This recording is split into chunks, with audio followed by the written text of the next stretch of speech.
Well, hello and welcome to the channel. I'm Steve Patton with General Patton Bushcraft, and again I thank you for stopping by the channel. Today's video is on the K-bar knife. I'm going to go over a little bit of history of the K-bar and some specifications. I hope you stay tuned.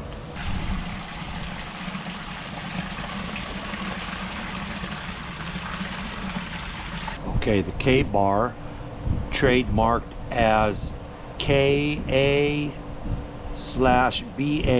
Those are all capital K, capital A, slash, or dash, capital BAR, is a combat knife adopted in 1942 by the United States Navy as the U.S. Navy utility knife Mark II. Branding of the K-bar is the name of a related knife manufacturing company, K-Bar Knives Inc., formerly Union Cutlery of Olean, New York, was a subsidiary of Cutco Corporation. After the United States entry into World War II, complaints arose from Army soldiers and Marines who were issued World War I era bronze or alloy handled trench knives, such as U.S. Mark I trench knife for use in hand-to-hand fighting. The final impetus came from the War Department, which had identified the need for a multi-purpose knife suitable both as a fighting knife and as a utility knife while still conserving metal resources. While the Marine Corps authorized the use of Marine Raider stiletto, in the absence of suitable official issue knives, a number of Marines obtained personal knives and machetes by either private purchase or unit funds. Among the weapons discovered are usually hunting/utility patterns, such as Western States Cutlery Company's pre-war L76 and L77 pattern knives, both of which had 7-inch Bowie-type clip blades and leather handle. In response to a specification requesting a modern individual fighting knife design for the U.S. Marines, Ordnance and Quartermaster officials requested submissions from several military knife and tool suppliers to develop a suitable fighting and utility knife for individual Marines. The prototype design was given the designation of 1219 C2. After extensive trials, it was recommended for adoption. The Marines quartermaster at the time initially refused to order the knives, but his decision was overruled by the commandant. The Marine Corps adopted the knife on 23 November 1942. Part of the design.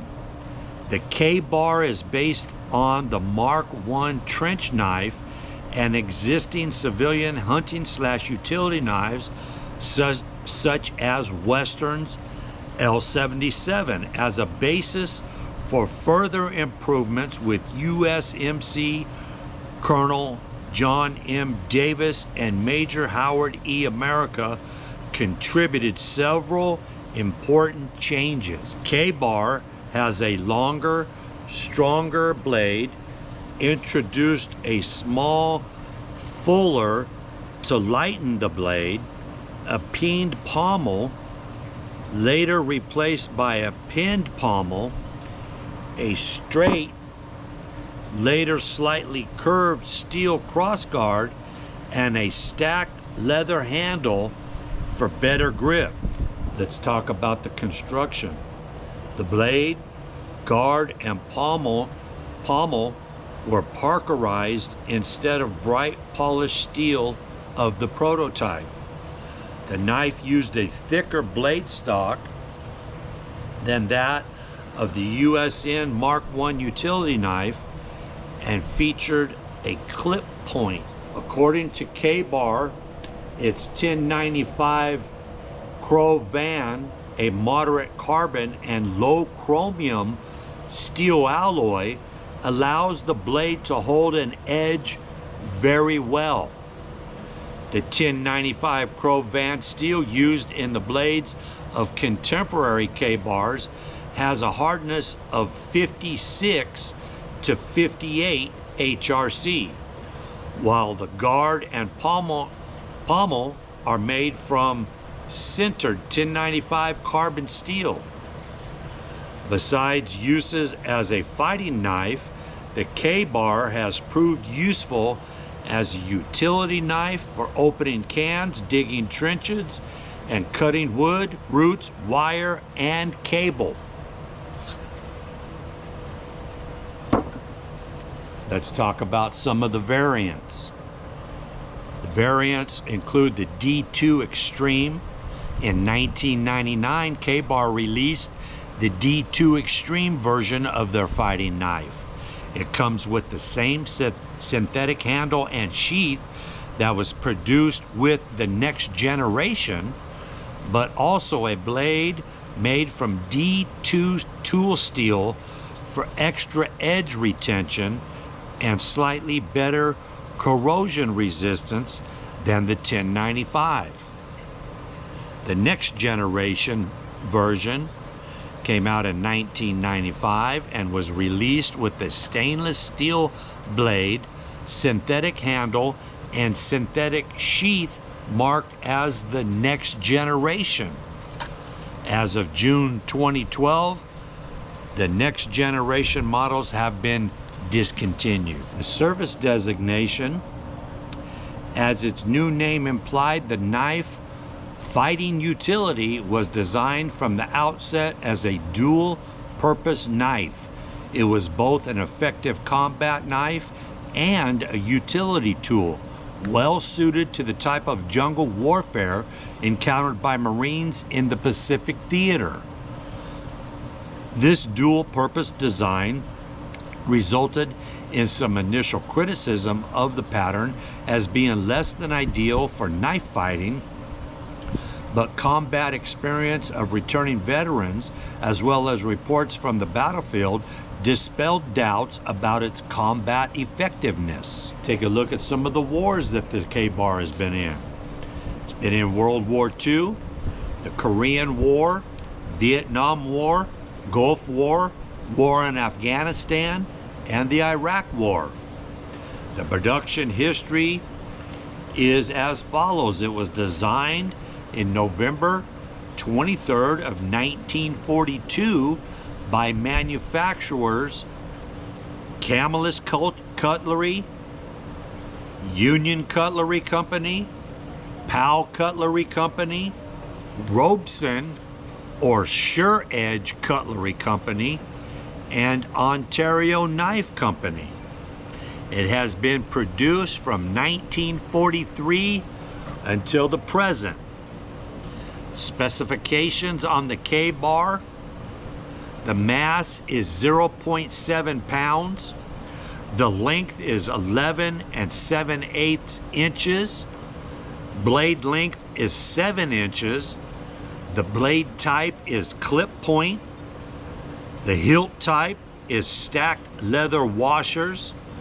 The scabbard or sheath is leather or black plastic for the United States Navy. Well, whatever you think about the K-Bar knife and its durability, I know the full tang, it's full tang, but it is kind of thin in the handle, has a tendency to break in the handle. But I like the stacked leather rings on the handle. It's got a nice 90-degree spine on the back. It holds an edge really well. Comes with a nice leather sheath. Right now they're about $100 on Amazon. Great knife to have. It's a great collector's knife. It's got an incredible history. K-bar fighting / utility knife. All right, I want to thank you for stopping by the channel, checking out this video on the K-bar knife. I'm not putting it to the test. I'm not gonna beat it up. I just wanted to give you a little bit of history on this beautiful knife. You might want to think about adding it to your collection. I love having it in my collection. It's got a rich history, beautiful to look at, and very functional. I want to thank you for stopping by the channel. I appreciate everything you do for the channel, all your likes, all your views, all your shares, most importantly, all your comments. You veterans out there, leave me a comment. Let me know what you think about the K-bar. And please, please don't depart from the faith. If you haven't already, give your life to Christ. Do it today, don't wait. And as always, God is good, God is great. I see y'all on the next video. Already got a date.